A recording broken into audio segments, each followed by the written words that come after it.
Hello, everybody. Gelly here. So excited to be here today. Ask me anything. Pick my social work brain or my therapist brain. Anything about parenting, kids, issues, challenges. I'm here to help. You've got questions. I've got answers. Okay, for those of you who don't know me, I do a little intro. My name is Gelly Asofsky. I am a child and family therapist, a registered play therapy supervisor, an EMDR trauma consultant. I've been practicing now for 20 years, serving my local community and recently on Facebook. New thing, we're all online, right? So I'm also the founder of Parenting with Gelly. Parenting with Gelly comes out of my passion, comes out of my experience with COVID, and my dream to start helping parents outside of my office. Parents nowadays are struggling so much. Life is hard, life is challenging, life is complex. COVID has made it just that much more crazy, right? Us parents have been struggling with work life balance raising kids for years and years now as we're on a roller coaster of life in the modern 21st century. But now things are just different. Depending on where you live all over the world, your kids may be right here with you. They may be suffering from anxiety, depression, elevated acting out, many things because the world has gone upside down. And hopefully, with COVID can get under control as people get vaccinated and as God helps us get through this crazy virus. I am a religious person at heart. I'm an Orthodox Jewish person, and this my faith carries me through. So that's all I thought. God help me. I survived a near-death experience with COVID, and here I am. Look at me. My lungs are 100% stable as of last week, and I am here sharing with you. I am here to help support you in your parenting journey. Now, I'll tell you a little bit about parenting with Gelly as well. I've created an amazing parenting course, which is now we're in our third live telecourse specific to my community, my Jewish Orthodox community. And we have a huge crowd starting today. It is incredible. It's a telecourse, and it is just giving me so much inspiration to just step into these shoes and be there for moms with practical parenting support so that it'll be easier to raise our children in a playful, loving, kind, connected, nurturing way. That's what we want. We want to raise our kids to be resilient, to grow into healthy, happy adults. That's what we want. And we'd like to take an easier, less painful approach to raising our kids. So if we can be more caring and connected and nurturing, the kids' misbehaviors tend to go down. And I've seen it in my work. I've seen it with the testimonials I've gotten. And I'm about, like, we have gone as big as I've ever gone. And my audience is all around the world at this point. It's really crazy. And God willing, I am starting to film my parenting course and make it available for all moms online anywhere in the world. You don't have to be Jewish. You don't have to be anything. You're a mom. I've got help. And it's not the kind of help where I'm telling you where I'm coming to disrupt the market, because I know there are many parenting courses out there. So don't get me wrong. I'm coming from a very humble place. And the humble place is that when I looked for help when my children were young, I'm a mother and a grandmother now. What I found was do this, don't do that, and that, and it will follow. Now, children are not a manual. Yesterday, I posted a quote: life doesn't come with a manual, it comes with a mother. And so, what's the most important, and what I really want to put out there is the heart of being a mother, and that there are ways to connect with our children. There are ways. And when we have connection, while it doesn't solve all problems, it does solve a majority of them. And of course, some kids will need therapy. Some families will need therapy. There's so many things going on in the world today that need professional help, and that's okay.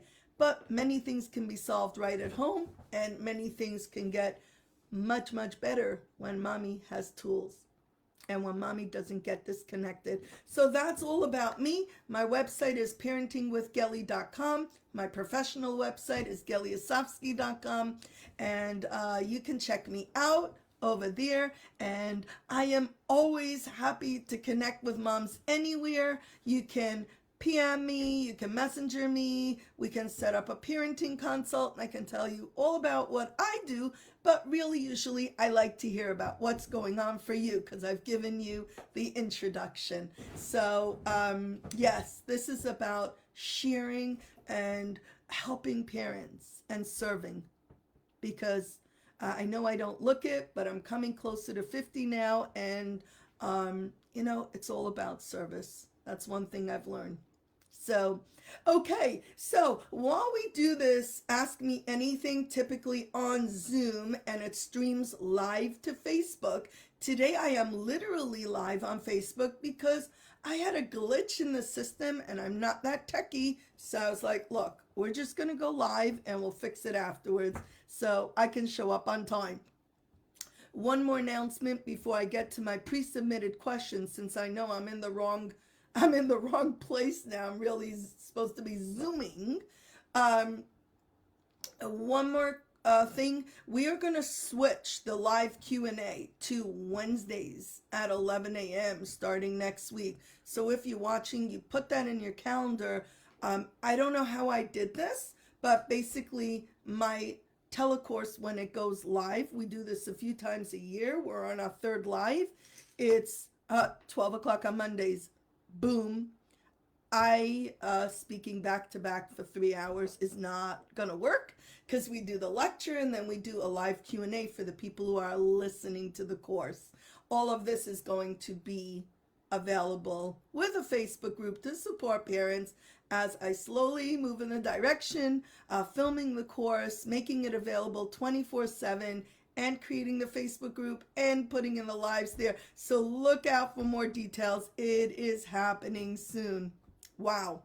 Okay, just gonna look down on my iPad for a second and get to these pre-submitted questions. Enough about me, because it's not about me. It's about you, mommy. And some grandmothers have been calling. I've been amazed. My sales team has been telling me they take the calls because, I'm working, even though I'm still working part-time because of COVID. So the calls we had over 2,000 calls about the course this time around. I mean, is that not ridiculous? So it was a volume that I just wasn't able to handle at a certain point. So I got people to take the calls. And this is exciting. Okay, so, but I have my Calendly link, which I guess I should pop somewhere. I don't know where. Did I mention I'm not tech savvy? I guess I'll pop it under the live. So anyone can just, if you're in my calendar, I will make the time to hear what's going on for you, because I'd like to connect with you and see how I can be of help. Okay, pre-submitted questions. Okay, here we are.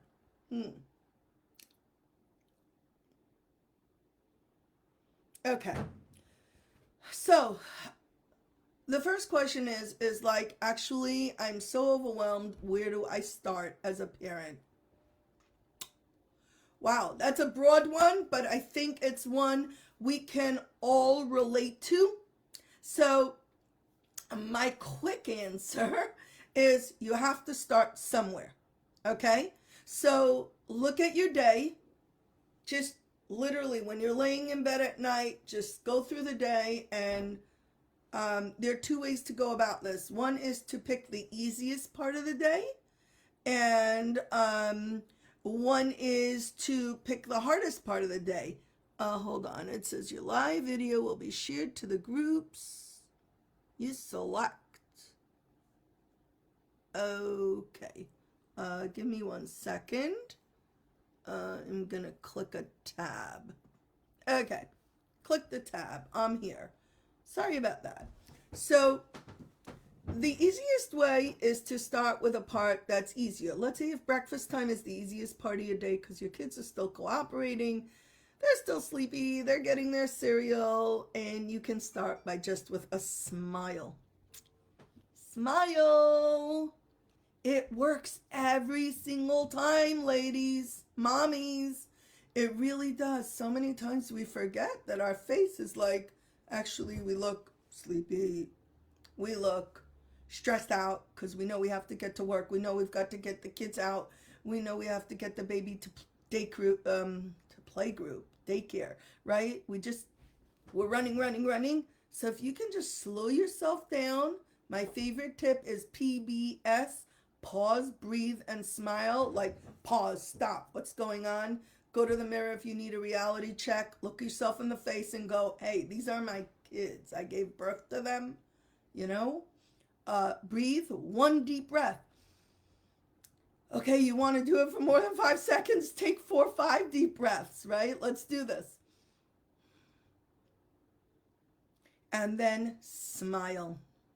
PBS. In the US, PBS is a news station. It's a TV station, so people remember that. I like it. It's cool. PBS. I read about it in a book. It works. Okay? The other thing is to look at the hardest part of the day, which for many parents is bedtime, and see what can I do differently there. Okay, so if you're the type that's yelling at your kids at bedtime, stop yelling. Do it cold turkey. Stop the yelling. If you're the type that is kind of like telling your kids 50 times, okay, you have to go to bed, you have to go to bed, you have to go to bed, stop yourself in your train tracks, and 15 minutes, a half hour before bedtime, go to your child, look them in the face, kind eyes, and say, sweetie, in a half hour and 15 minutes, we're going to do bedtime.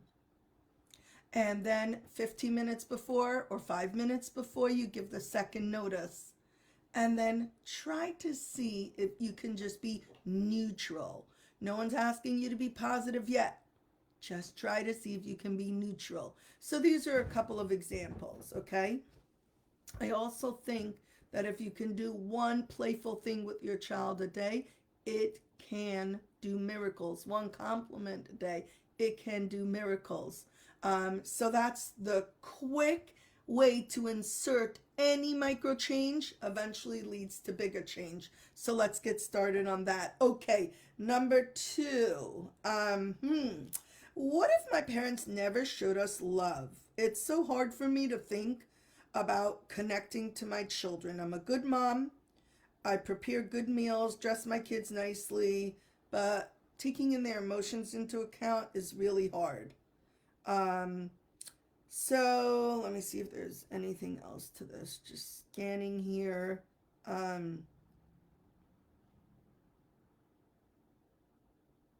Yeah, so the quick answer is you can stop the cycle and you can start loving. This is so critical because, yeah, previous generations, they had their own hardships. You're coming from a Holocaust survivor background. Those folks went through hell on earth. I'm a grandchild of a Holocaust survivor, and my grandmother was the most amazing, beautiful, stately woman. She suffered tremendously. She never talked about Auschwitz, and she stopped my grandfather from talking about it. If you're coming from a history of poverty, if you're coming from a history of neglect, if you're coming from a history of abuse, it is very, very hard to stop that cycle, even if we want to. So could I just say one thing? Please get help. And get help, yeah, if you can find a therapist, amazing. You can get a support group. You can join a Facebook group for mothers who are looking to, for your specific issue about, children of. you know, children of mothers who A, B, C. I know Alcoholics Anonymous has groups as well. This is a broad question. My parents never showed me love. Could be just that they were bitter people, could just be that they were misinformed, could be they were abusive. I really don't know. But I would say to really get help, because that could be a blocking thing towards your children. It's not just about putting them on cute clothes and feeding them food. It is about nurture and connection. And by the way, we could talk. We can set up a free consult and we can talk, because I'm all about learning how to show love and connection to your children. Okay, you deserve a big applause, first of all, for noticing this and bringing it into the awareness, because A is the mindfulness piece. You know there is a problem. You're a good parent, as you're saying. You take care of your children's physical needs, but you want to give them more. Please connect with me and let me see how I can be of help.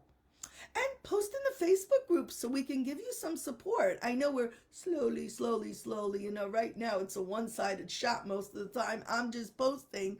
But once we build community, hopefully people stop posting with their questions. And so the community can support you in being loving to your children. You deserve it. Your children deserve it. And your future children, your future family tree deserves it. You can stop the cycle. Okay, let's do this. All right. Next pre-submitted question. I love this, by the way. I just don't have patience for playing with my kids. What should I do? Okay. I'm smiling already, because if you're looking at me, you're like, oh, Gelly, yeah, you're a play therapist. You teach therapists how to play with kids. You must have played with your kid. Yeah. No, I happen to have always been very playful. That my personality lends itself. I'm very social. So I love doing things with my kids. I love taking them to the zoos, to the aquariums, to hiking, to biking, to rowboating. We love just taking our kids to experience new things. But being a play therapist all day, when I came home, sometimes I wasn't in the mood of playing. And sorry, girls, I did try. But I have to say, my husband helped out on those days when I worked and I had no patience. At the end of the day, I just wanted to collapse. I'm human. I'm just going to be real. He did play with the kids, you know? I remember a couple of years where every single day they had a game that was on the dining room table, and they continued the game every single day. They had major complicated things with Monopoly and Play Day, and they had every variation of an Uno game, and every year there was another thing going. And I would join them at times, but it became his little thing on those early long years of just playing all day long with everybody. And then I'd be playful with them. I read them books, but their actual games, he did it. And what I've learned now throughout, even the past 10 years is that, and that's, now I have the science to back it, is being playful is where it's at. The 5 minutes here, the 2 minutes there, the 10 minutes there. It's the playful connection. It's mini games. It's just speaking to your kids, hugging your kids. It's not just sitting down and making a big thing, a big to-do about playing. Yeah, that's nice, but where your children are really going to build resilience and where the behavior patterns that are driving you nuts will change is when you connect to your children throughout the day in all the points of contact that you have: morning, breakfast, lunch, supper, in between, bedtime, and that you show them that you love them, you connect with them, and that we go out of this space of being in our stressors and we connect with our children. Okay. Yeah, that was a lot of sharing, but I'm all about the spirit of being honest, okay? So don't think it was like a straight line, raising my kids. Nah, kids are challenging. Life is real, And I've come to the point in my life, close to 50, where, we need to share our successes, but we also need to share our challenges, our vulnerabilities as parents, as human beings. And I wish there would have been a parenting class that I would have resonated with as a young mother. Um, as a mother of teens, right? Now I'm a grandmother. I mean, who can't use some help? It's not a disease. We all, it used to be a global village. And now we're all in our own little spaces. And it's, we need the support. We just do. Okay. Um,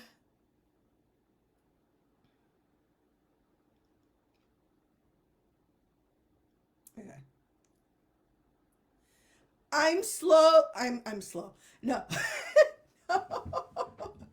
I'm so sleep deprived. I can't function. Never mind look at my kids. How can this work, Kelly? Okay. I love the honesty and the vulnerability. Thank you. Which one of us can't relate to this question? It's like, OMG. Why, right? Oh, wow. Wow, wow, wow. Yes. So sleep deprived. Yep. When you're that sleep deprived, you've got to sleep. It's simple. You've got to get help. I'm noticing slipping into that role of just like mommying. You've got to get help. Seriously. Um, if you want to function, you've got to get help. If it requires you going to a hotel overnight and just getting 1 or 2 nights sleep so that you can come back and function, please do so.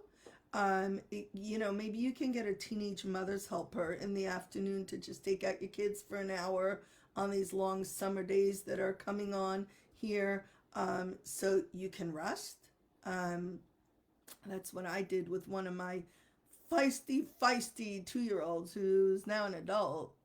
Um, I by the time 5 o'clock came, I was so exhausted from running after her. I just was like spent. Um, she's very energetic.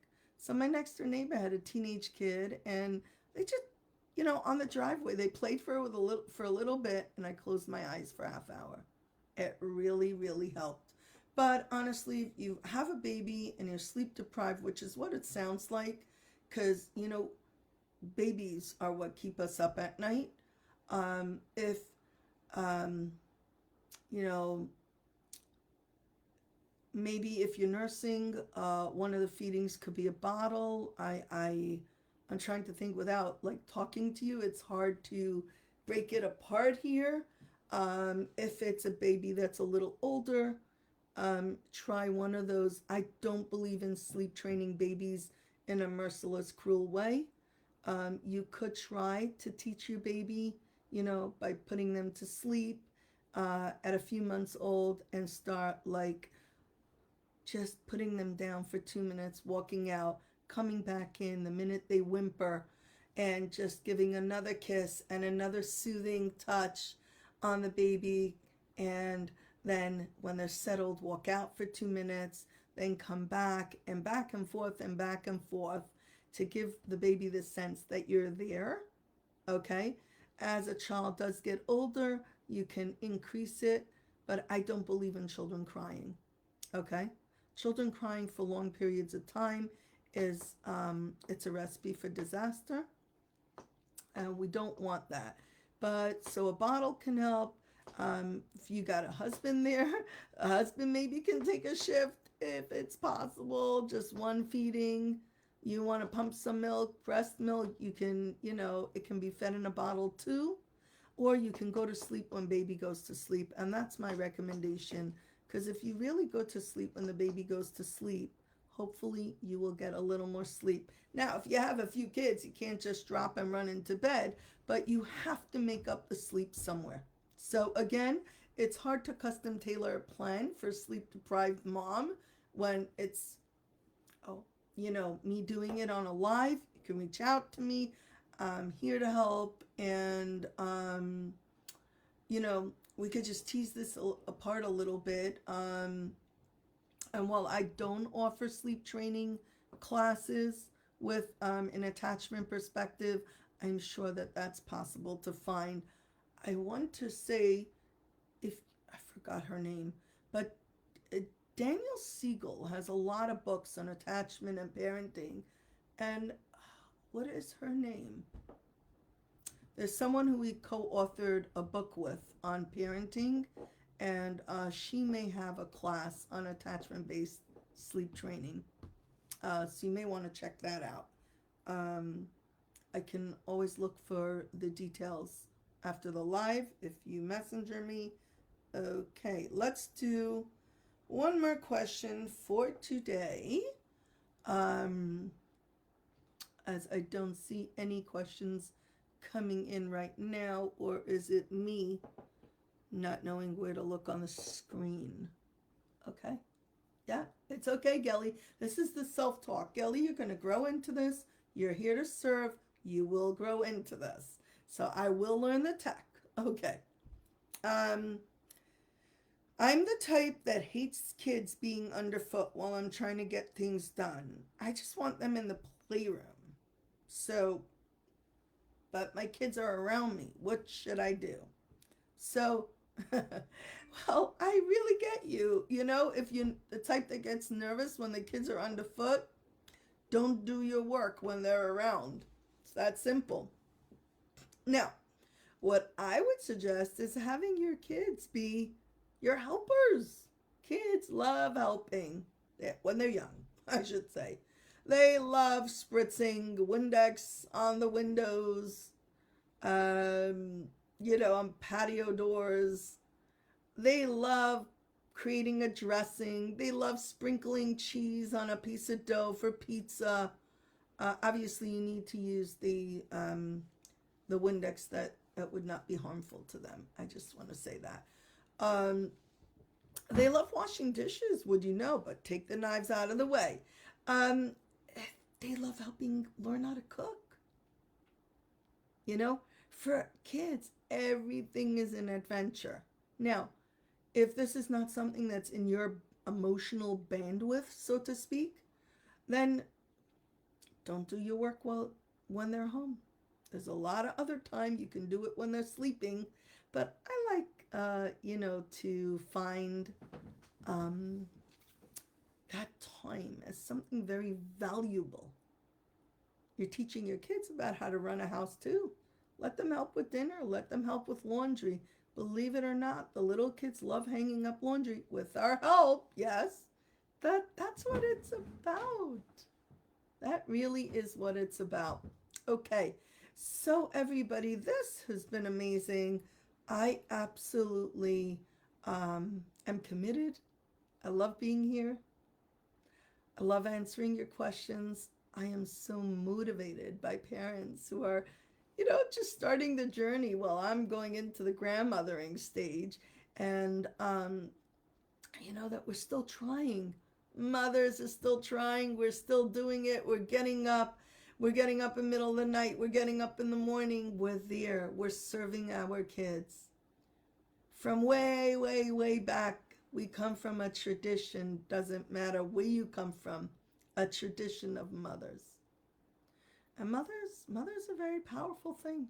It's very, very powerful. That wasn't grammatically correct, but you know what I'm saying. So, being a mother,